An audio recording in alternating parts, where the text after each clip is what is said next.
Welcome to the She Said Privacy, He Said Security podcast. Like any good marriage, we will debate, evaluate, and sometimes quarrel about how privacy and security impact business in the 21st century.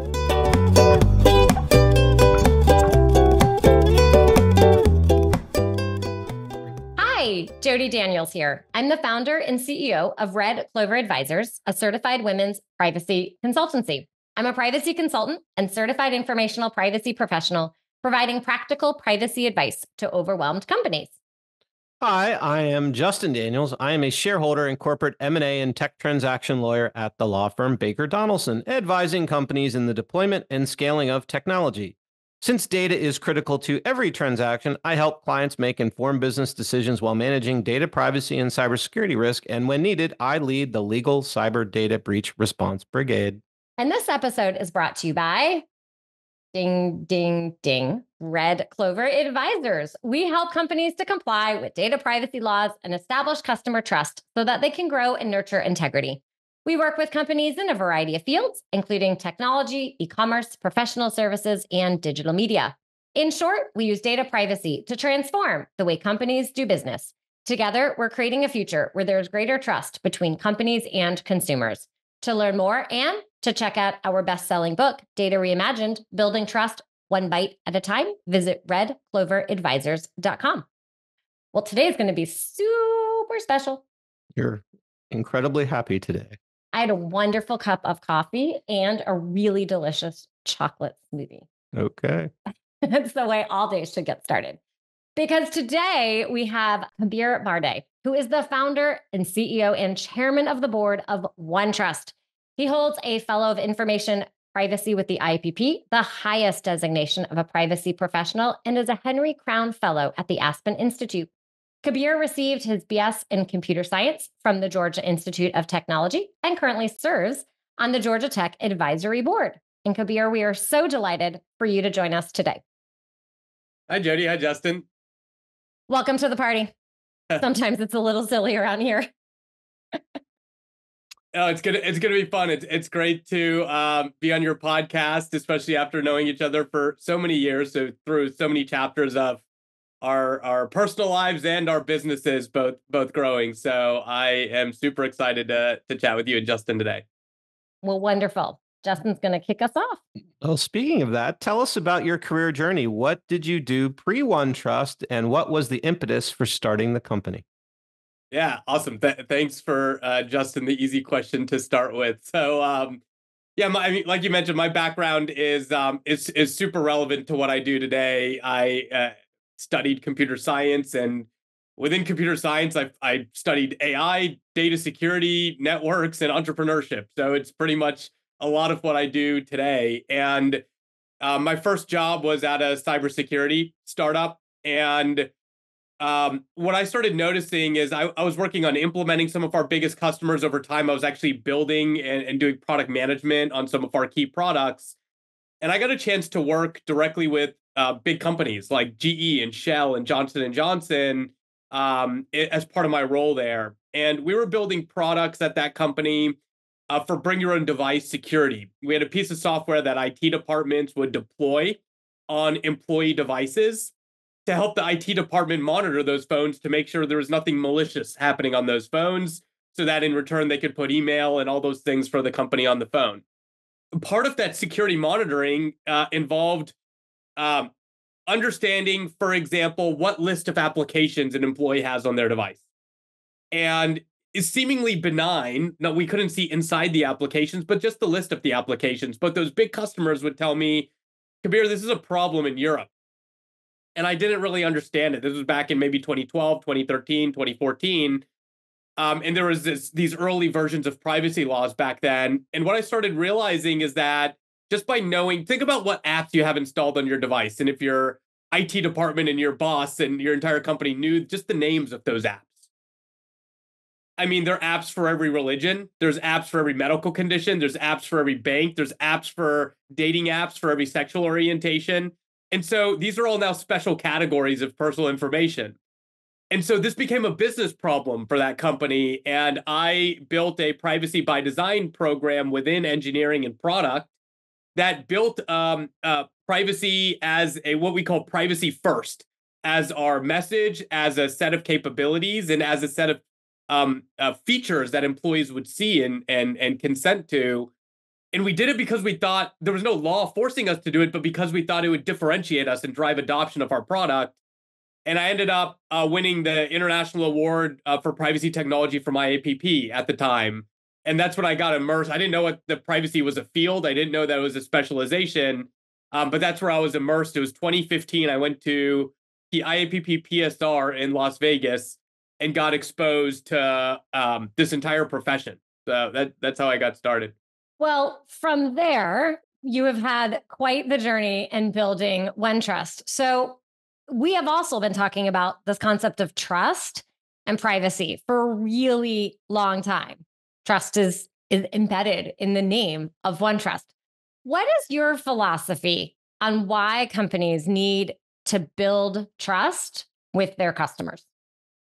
Yeah, I mean, this is the most fun part for me to talk about, because I truly believe we're still in spring training of a game that's going to go multiple innings. It's still so early when you think about the potential and the drivers for trust. And what we've started noticing very early on in our journey, and when we started with privacy, we'd ask our customers why. Why are you investing in privacy? Very rarely would they say comply with GDPR is the reason, even when GDPR was the thing. Most customers would say, we want to be trusted. And that opened up our aperture to this much broader trend around trust, where this is really a societal trend that every stakeholder is driving, and it's generational, with newer generations driving even more. And people want to buy from, work for, and do business with companies that they trust. But a lot goes into trust. And trust fundamentally is doing what you say you're going to do, and having the competence to do it. And a lot of the company's commitments around privacy, ethics, security, authenticity, quality, all of these types of things go into it. And we realize that boards are starting to demand this. There's movements within ESG that are starting to demand it. There are employee and activist employees starting to demand it. And these issues are starting to become existential when you think about privacy and data and the impact on generations and mental health and people's ability to just be themselves, when you think about it from the angle of climate and carbon and the planet. So we felt like it's a massive societal trend that's becoming urgent, mission critical, and existential to the world. And we think that's creating this market opportunity for a ubiquitous mission critical software platform that evolved just like the ERP, the CRM, and the IT platform did. And we think trust is going to be the fourth great ubiquitous enterprise mission critical platform that every company needs. Now, that's a big picture and a big vision. And so you have to kind of bring that back to reality on how do we focus on what are the immediate problems with trust in an organization. And certainly when we started OneTrust 8 years ago, which last week was our 8-year anniversary of incorporating OneTrust. Happy anniversary. Thank you. When we started, obviously, the burning problem was privacy laws. Now, the burning problem is companies need to use data and AI responsibly. And so when we think about trust as this massive, multi-general societal trend that's going to create an unbelievable opportunity to have a positive impact on people and the planet. And we think about companies have different regulatory and technology today drivers that bring trust into a immediate opportunity for a company to mature.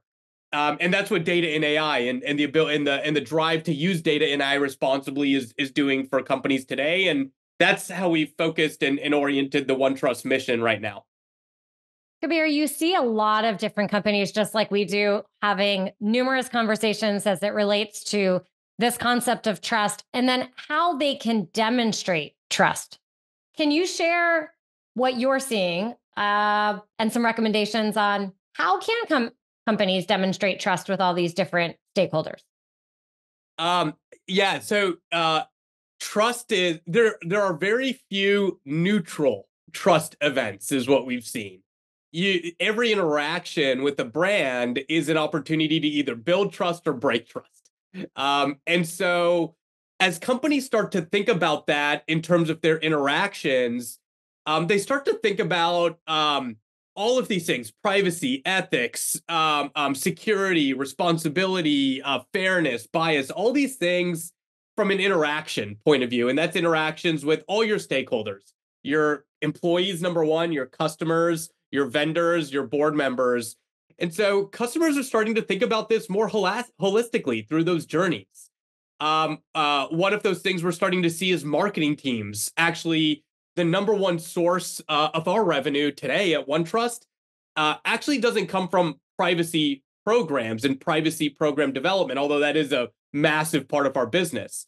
But what's overtaken that is marketing teams wanting to build privacy and consent and trust more holistically into user interactions and flows and experiences, and use it to differentiate and use it to collect more first-party data.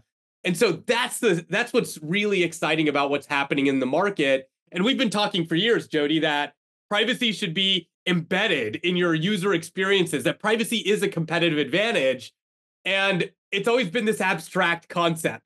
And now it's become so real through marketing teams getting engaged. And now the latest trend is not just marketing teams, but data and business teams actually getting involved. And that's because generative AI has democratized access to these tools and access to data to everyone in the business. And so everyone in the business is now trying to think about how they show up and be trustworthy in those interactions. And so we're just at this super exciting inflection point in the market where trust is kind of moving from let's build the operations of these compliance programs to let's build it into the experiences and differentiation of our core of our company.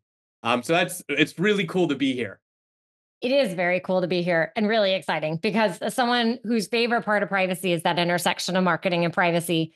And I think I shared in our pre-show, I feel like I've had a little Nerf golf hammer for a really long time trying to get especially marketing teams to understand no, privacy is not just compliance. It's not just to check the box. It is cool. It is here. And you should incorporate it into your actual activities. It's very, very fun to be able to see it come to life. I was just sharing, Jody, just to do a shout out and a high five to the OneTrust team.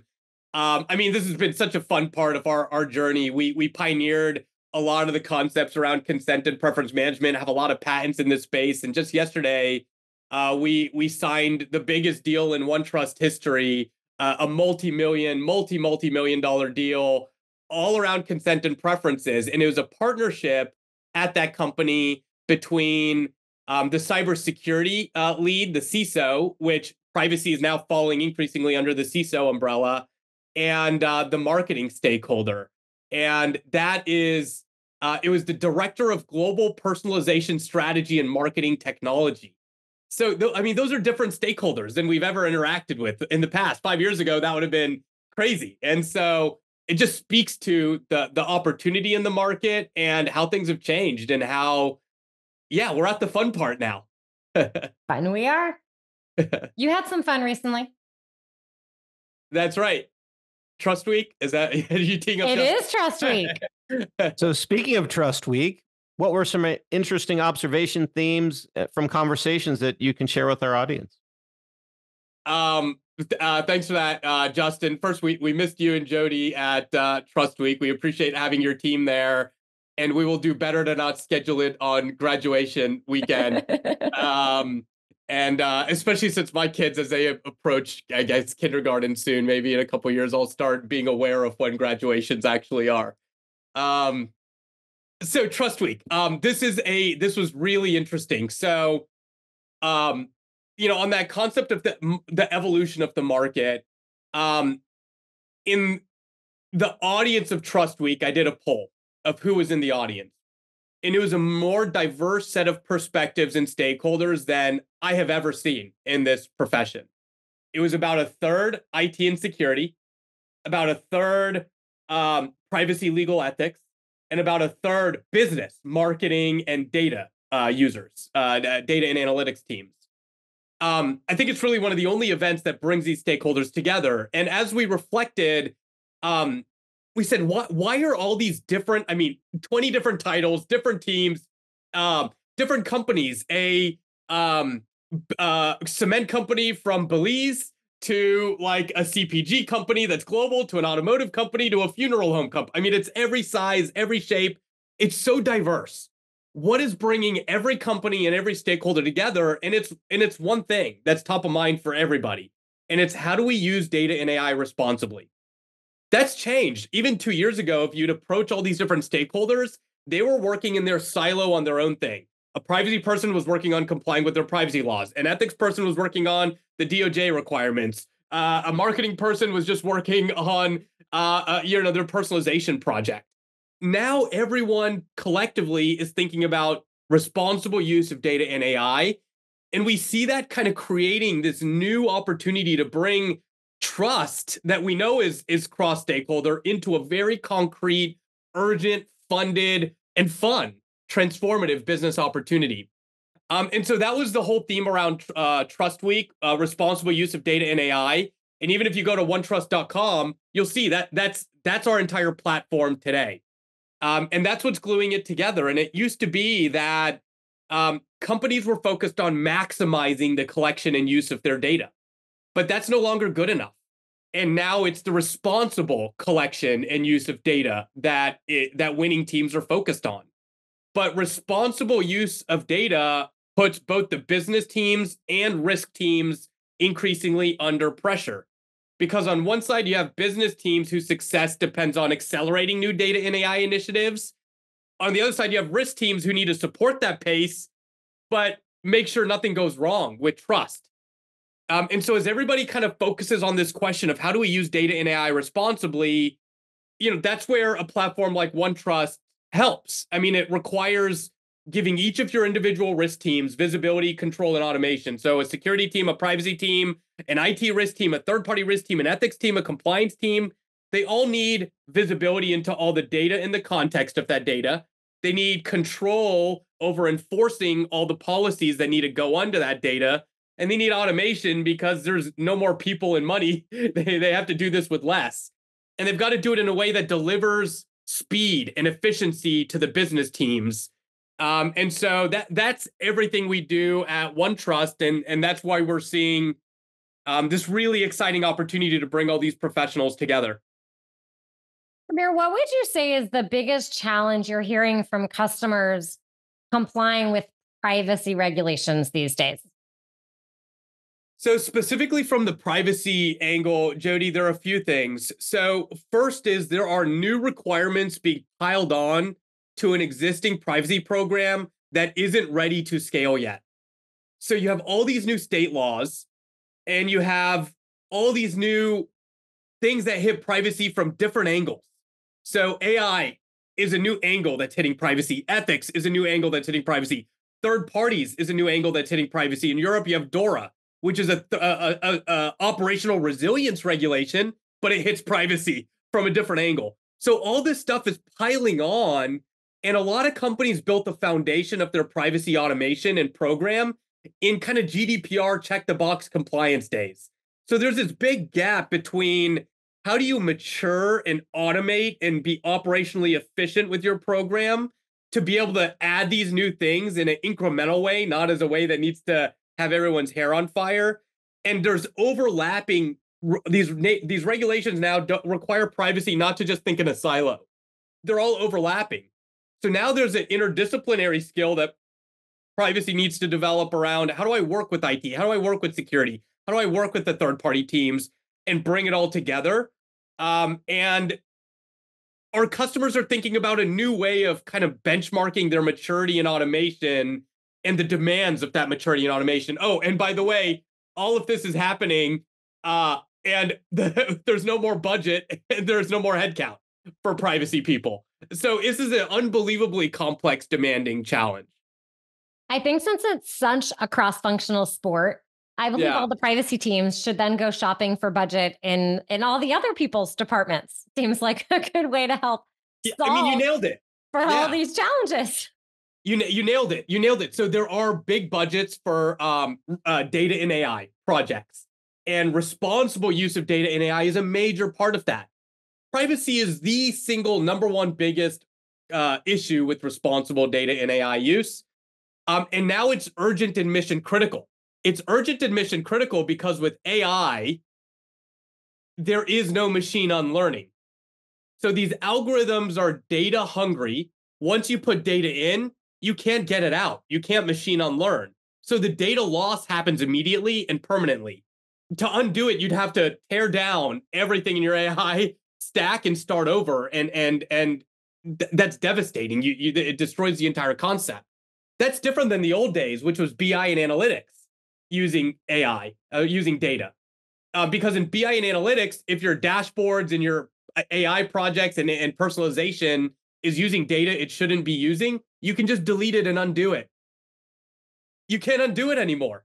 And so it becomes urgent and mission critical. And you're exactly right. It's a business problem now. That's a business problem, not a compliance problem. And business problems come from business budgets. And so we're seeing, imagine a sales team wants to deploy a chatbot to do sales enablement and partner enablement. Well, guess what? That's a sales budget and a marketing budget. There's data budgets. There's all these other places. And the smarter privacy people are to tie to business outcomes and company outcomes, the more successful they are and the more fun they're going to have and the more impact they're going to make. 100% agreed. And for our audience who likes statistics, IAPP recently shared a survey that 50% of privacy teams were now being asked and tasked with the AI governance pieces. So a really great opportunity to infuse the privacy considerations in the responsible and data AI pieces and really help with those business outcomes. Yeah, that's exactly right. Seems like on the topic of AI, you spoke about responsible use of data and AI just then. We hear a lot of companies are integrating AI governance into their privacy programs. How are you seeing this unfold? Yeah. So it's super interesting. There are kind of two different concepts we're seeing unfolding in the market. The first is there's these new AI governance frameworks driven by the NIST AI risk management framework, the EU AI Act, all of these different holistic AI governance frameworks that look at AI governance through the lens of you have privacy issues, fairness issues, transparency issues, bias issues, explainability issues, all of these types of things. And so you have the need for a new kind of governance program at an organization for AI governance. And that AI governance needs to both, just like any other program, it has compliance requirements, risk requirements, governance requirements, and operational requirements. And that needs to be put on somebody's plate. And that's a new thing. Sometimes that's sitting on the privacy person's plate. A lot of times that's sitting on like a data or security person's plate. Sometimes there's a new AI governance team that's being created and that's sitting on their plate. So that's a new thing. That's the first concept that's happening. And we've pioneered and built technology around that as well to manage that new thing. In parallel, there's all the existing things that are already happening at a company that need to have AI risk embedded into it. So here's what I mean. You have existing privacy programs that need to be evaluating the AI risks within your existing privacy program. So that means within a privacy impact assessment, thinking about AI. Within your data inventory in ROPA, thinking about AI. You also have companies that have existing third-party risk management programs. One of the biggest risks from AI is not actually the AI you're developing in-house. It's the software supply chain is bringing in all this AI into your organization directly to your business teams, bypassing all your governance processes. And so you have to build AI into your risk management programs. By the way, that's not just a third-party risk issue, that's a fourth-party risk issue. So you need to expand how you think about third parties. There's also security. So security people are embedding it. So when we say AI is being embedded into the privacy profession, yes, but it's also being embedded into security, into ethics, into all these other domains. And it was interesting over the last 90 days, Justin and I traveled to, I went to the ethics conference for this Society of Corporate Compliance and Ethics. I went to IAPP. I went to a big InfoSec conference. I went to an IT conference. I went to a marketing conference. And it was the same keynote in every single one. And it was responsible use of data in AI. And so I think it's important to acknowledge that this is embedded everywhere in all of these programs, in addition to being a new thing. It's not just a privacy thing. And so the more the privacy profession, and not just privacy, all these professions get out of the mindset of who owns AI governance, I own it, you own it, and understand this is now needs to be embedded as a reflex in the DNA of an organization. And how does every team contribute to that and collaborate? That's what we're seeing success look like. Companies are at different maturity levels of these programs. Yeah. What steps would you suggest for companies to take to develop the journey that is best for them?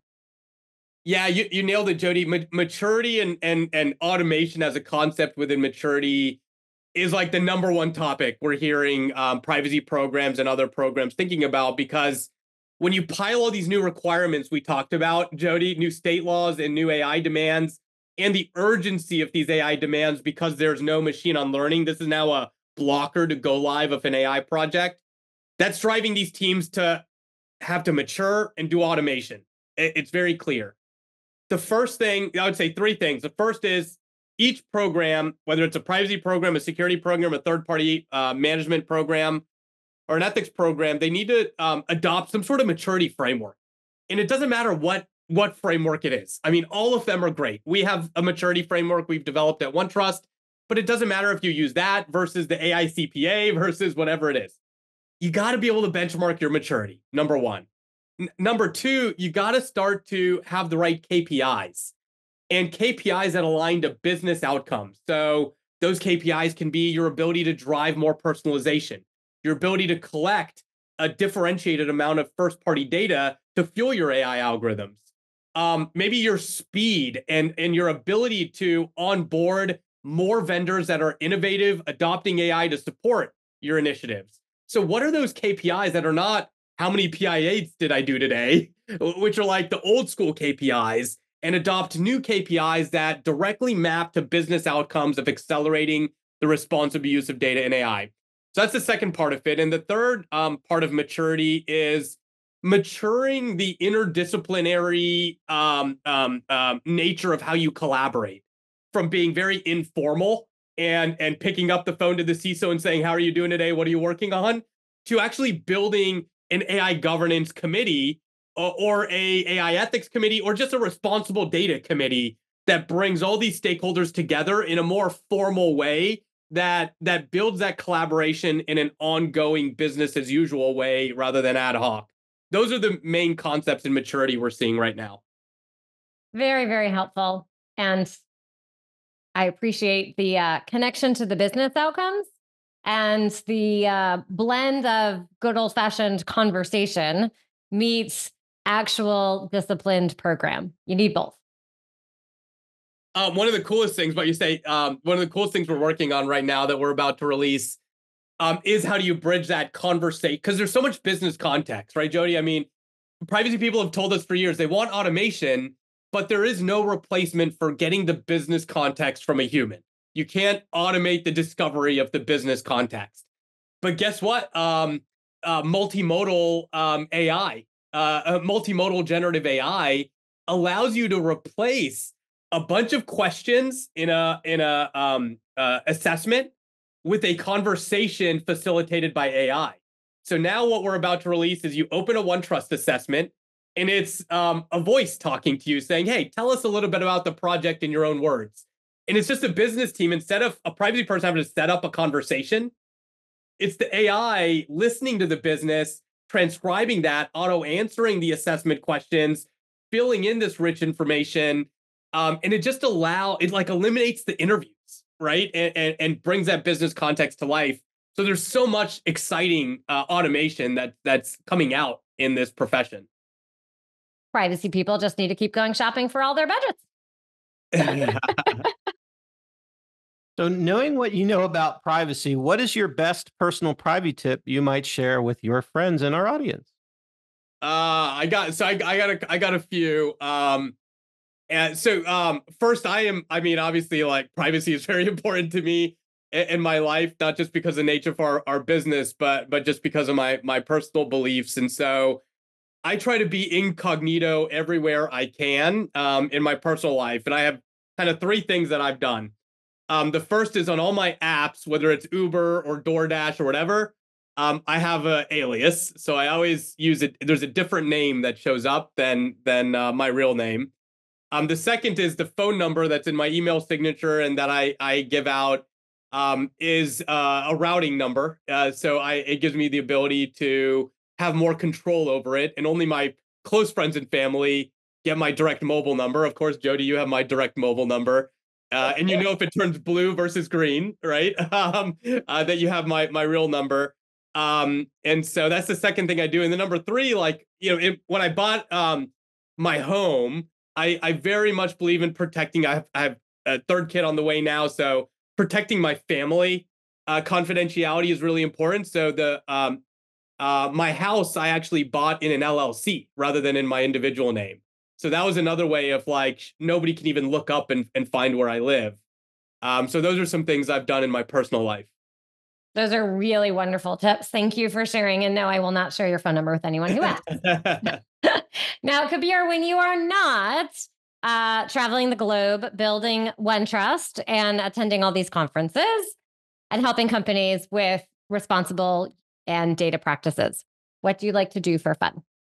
For fun? Well, yeah, like you mentioned, this is fun for me. I mean, it's like it's such a blessing for me to be able to like do what I do in my professional life right now. So just to mention that I do have fun doing that. But number one, outside of that, family is very important to me. I have a 3-year-old, a 1.5-year-old, and a third on the way, and a partner and wife that is like my everything. And so I like to spend as much time with them as possible. The second is I'm an Eagle Scout, and so everything about the nature, outdoors, adventure, I love. So I try to get out to the mountains, go skiing, go camping and hiking. I just built like an overlanding outdoor vehicle that has a rooftop tent and like all this stuff to just go anywhere, anytime with my family. So I like doing that. And I love being in big cities and going to city events, live music, and like being in the middle of a mob of people. Recently, I went to I took my wife to like a Coldplay concert in Naples, and like general admission, tens of thousands of people packed together, just like enjoying like local culture and live music is like something I really love to do. So those are my passions. Now, in those big concerts, do you try for the floor seats and find your way all the way to the stage like a friend of mine just did at the Taylor Swift concert in Europe? I'm a general admission guy. So I like wherever the mob of people is, getting like the $3 beers from the concession guy and, like then waiting like for 45 minutes in a line for a Porta-John. It's like, I just love the energy of all of that. So, yeah. Well, Kabir, we're so excited that you shared the wealth of information that you did here today. If people would like to learn more, where is the best place that they should go? OneTrust.com has everything to know about OneTrust. The only social media I really post to and have a presence on is LinkedIn. So follow me there. I post updates on where I'm at, what I'm doing, what my travels are. And those are probably the best ways. If you want to get in touch with me, shoot me a message on LinkedIn. Usually every week I'll comb through those. And my email address is kbarday@onetrust.com. My first initial and last name at onetrust.com. And if you're a OneTrust customer, I'd love to hear from you directly. I'd love to come visit and see how we can support you in an even bigger and better way. And of course, a fantastic way of getting in touch with us is through our partners. And Red Clover is one of our longest time, most experienced partners. And so Jody can help you get in touch with us and help support you as well. Well, thank you so much for the really kind shout out, Kabir. It's been a true pleasure to be one of those longstanding partners. So thank you. Amazing. Thanks for listening to the She Said Privacy, He Said Security podcast. If you haven't already, be sure to click subscribe to get future episodes and check us out on LinkedIn. See you next time.